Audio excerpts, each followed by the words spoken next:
Benvenuti di nuovo su Turkey News Magazine. Spero stiate benissimo, perché oggi metteremo sotto la lente qualcosa che ha lasciato molti senza voce.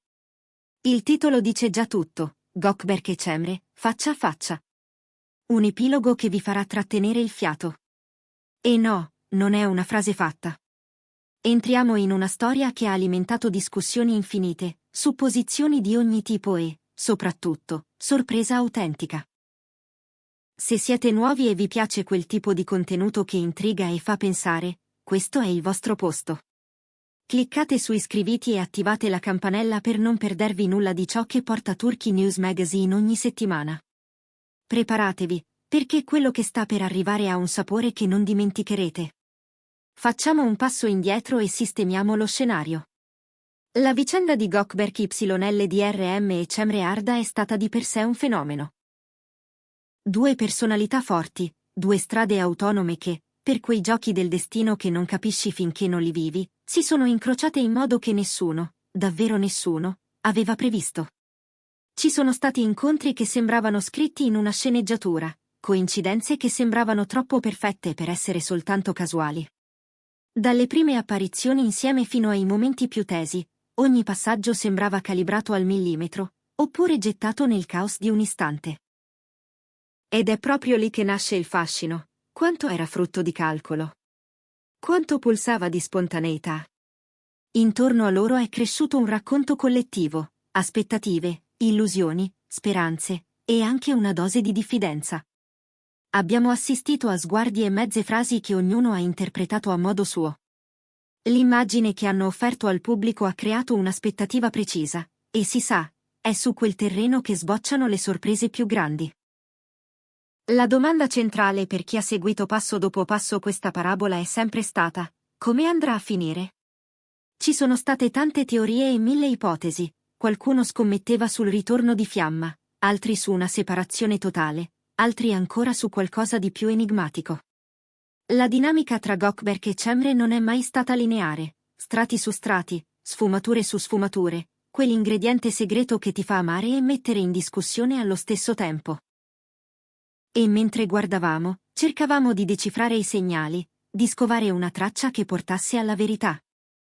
A volte sembrava tutto evidente, il sentiero tracciato, l'epilogo già scritto. Ma lì, puntuale, è intervenuto quel colpo di coda del destino che ti dimostra quanto ti stavi illudendo. Ed eccoci al punto di rottura, il vertice che ha fatto parlare chiunque, il faccia a faccia. Immaginate la scena. Due persone con un passato che brucia, un presente teso e un futuro nebuloso, che non si incontrano per caso, ma esattamente in quell'istante in cui le parole rischiano di essere troppo e gli sguardi raccontano più di qualsiasi discorso. Si mormora che in quel confronto siano emerse verità rimaste sotto pelle, tappate da orgoglio, paure e fraintendimenti. Cosa si sono detti davvero? Cosa si sono mostrati senza dirlo? Voci, indiscrezioni, e le solite letture di terzi hanno alimentato il mito. Ma il momento reale, quello vissuto da loro due senza filtro, ha lasciato il pubblico in silenzio, come se il suono stesso si fosse ritirato per rispetto. Vale la pena considerare i possibili scenari: è stato un atto di rivelazione catartica, un regolamento di conti senza sconti, oppure qualcosa di più sottile e letale, dove la verità non è stata urlata ma sussurrata, lasciando un solco profondo? La bocca spalancata del titolo non è un capriccio, è quel senso di incredulità che immobilizza. E quello, signore e signori, è esattamente ciò che è successo. La fine di questa storia non è un punto e basta, ma un gigantesco punto interrogativo. O un'ellissi, che invita a continuare a pensare, a rileggerla da capo con occhi nuovi. Perché ci affascina così tanto? Perché ci riguarda? Chi non si è trovato almeno una volta a navigare in acque torbide, con sentimenti che si scontrano con occasioni mancate, parole dette a metà, gesti interpretati troppo o troppo poco? Vedere Gökberk e Cemre destreggiarsi in quel mare in tempesta ci rimanda addosso la nostra immagine, ci costringe a riflettere sulle scelte, sugli errori, sulle omissioni. Il modo in cui hanno affrontato circostanze e emozioni, spesso davanti a telecamere puntate e migliaia di occhi, risuona in noi. E quando il finale arriva e non è quello sognato, scatta quella reazione viscerale che si sente nella pancia prima che nella testa. Analizziamo i cardini che hanno portato a un epilogo tanto spiazzante. Primo, l'edificio delle aspettative. Per mesi, forse anni, si è gonfiato un racconto. Ogni gesto pubblico, ogni post sospeso, ogni intervista con mezzi sorrisi ha aggiunto un mattone. Quando una struttura del genere crolla non nella direzione prevista, l'effetto è devastante. Secondo, la complessità dei protagonisti. Gökeberg non è il tipo da sceneggiate, misura, ascolta, sceglie il momento. È noto per l'autodisciplina, quell'aria calma che nasconde terremoti. Cemre, invece, è luce rapida, intuizione, energia che si percepisce a distanza, ha una grazia che si confonde con l'impeto, e non sempre la grazia è sinonimo di resa. Due anime che non stanno in un'unica definizione. Terzo, il tempo. Il modo in cui tutto è accaduto, la sequenza degli eventi, i rischi di carriera, la pressione del pubblico, i giorni buoni e quelli cattivi, hanno preparato un'atmosfera perfetta per un finale che ghiaccia. Cosa significa, in concreto, quel faccia a faccia? È stata una conversazione diretta in cui hanno buttato sul tavolo ogni non detto, o qualcosa di più simbolico, una partita giocata con silenzi e scelte già prese altrove? L'ambiguità è parte della magia. Il mistero che avvolge i dettagli permette a ciascuno di noi di riempire gli spazi vuoti con la propria immaginazione, con le proprie conclusioni. Ed è questa libertà che rende la vicenda memorabile, non perché manca una risposta, ma perché ce ne sono molte e tutte plausibili. Il pubblico si è spaccato. C'è chi giura che Cemre abbia guidato la direzione degli eventi, chi punta il dito su Gökeberg, chi accusa le agende, le pressioni di set e sponsorizzazioni, chi sospetta l'eco dei social ad amplificare fraintendimenti fino a trasformarli in verità. C'è chi vede una storia d'amore impossibile perché troppo esposta, chi la legge come una crescita necessaria. Questa pluralità di sguardi è la prova della ricchezza del racconto, niente è banale, niente è piatto. Il finale non è una chiusura netta, ma il motore di nuove conversazioni, riflessioni e dispute. È, a suo modo, un successo. E le lezioni? Cosa ci insegna davvero questa pagina di Gökeberg e Cemre? Forse prima di tutto il ruolo della comunicazione, non quella rumorosa e pubblica, ma quella che si gioca a bassa voce tra due persone quando i riflettori si sono spenti. Poi la questione dei fraintendimenti, che possono crescere come ombre al tramonto se non li affronti quando sono piccoli. E ancora, la resilienza, quella capacità silenziosa di rialzarsi dopo un colpo che non avevi previsto. Forse questa storia non parla solo di separazioni o ritorni, ma di reinvenzioni. Della possibilità di rivedersi allo specchio e accettare che si cambia, e che cambiare non è un tradimento ma una forma di lealtà verso se stessi. Una cosa è certa, la narrazione che si è costruita su di loro è diventata uno specchio per tutti.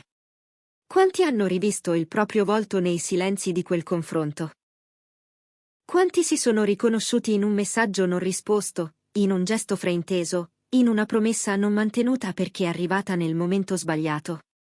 Gökeberg e Cemre, con i loro bagagli e le loro contraddizioni, ricordano che nessuno è un solo racconto. Anzi, siamo tutti più storie che si incrociano, e a volte la parte migliore di noi arriva proprio quando si spezza una trama che credevamo definitiva. Ritorniamo per un attimo al punto in cui tutto è precipitato. Non c'è bisogno di urlare per cambiare un finale. Può bastare un istante di lucidità, un gesto fermo, un respiro trattenuto prima di dire una verità che non puoi più richiudere. Nel loro incontrarsi, tutto ciò che era rimasto sospeso ha iniziato a cadere al suo posto. Non necessariamente nel posto che volevamo, ma nel posto giusto per loro due in quel minuto preciso. E forse è questa la parte più difficile da accettare quando guardiamo storie altrui, che il lieto fine non è universale. È personale. Rileggendo la sequenza, tutto torna. Le settimane piene di impegni che hanno reso complesso vedersi davvero, le parole calibrate nelle interviste, gli amici che provano a mediare e finiscono per aggiungere rumore, i like e le storie che diventano indizi per chi vuole decifrare. Ogni tassello ha portato a quel nodo. E quando il nodo si è stretto, Il silenzio ha detto più delle frasi preparate. Per alcuni è stato un addio. Per altri un arrivederci mascherato. Per altri ancora la possibilità, rarissima, di riscrivere i confini senza cancellare ciò che è stato. E poi c'è l'effetto che resta. Le storie come questa non si spengono con i titoli di coda. Restano nella testa come una melodia spezzata, ti sorprendono quando non te l'aspetti. Mettono in discussione il modo in cui guardi le coppie sotto i riflettori, più esposte, sì, ma non per questo meno vere. Ti fanno chiedere se a volte non scambiamo l'eco del pubblico per la voce dei protagonisti. E ti riportano a una verità semplice, che l'intimità è un territorio fragile, e che difenderla può essere un atto rivoluzionario. Riassumiamo il viaggio. Abbiamo visto com'è stata costruita un'aspettativa collettiva, abbiamo sentito la complessità dei caratteri, abbiamo percepito il peso del momento e la potenza dell'ambiguità. Un incontro vis-à-vis che ha scatenato un turbine di reazioni, un epilogo inatteso che ha fatto partire nuove interpretazioni.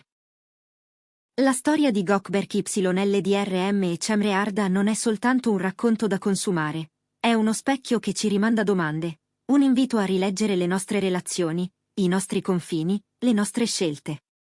E sì, lascia senza fiato, ma non per crudeltà, perché ci ricorda quanto siamo vivi quando accettiamo la complessità. Grazie per essere stati con noi in questo percorso. Spero che lo abbiate trovato intrigante e rivelatore quanto noi. Voglio sapere cosa ne pensate del finale, vi ha sorpreso? Avete una vostra teoria su ciò che è successo davvero in quel confronto? Scrivetecelo nei commenti, leggiamo tutto e ci piace interagire con voi.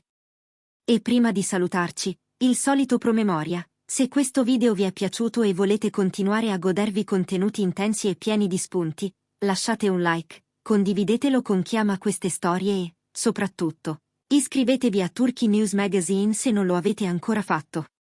Il vostro supporto è la nostra benzina. Ci vediamo nel prossimo video.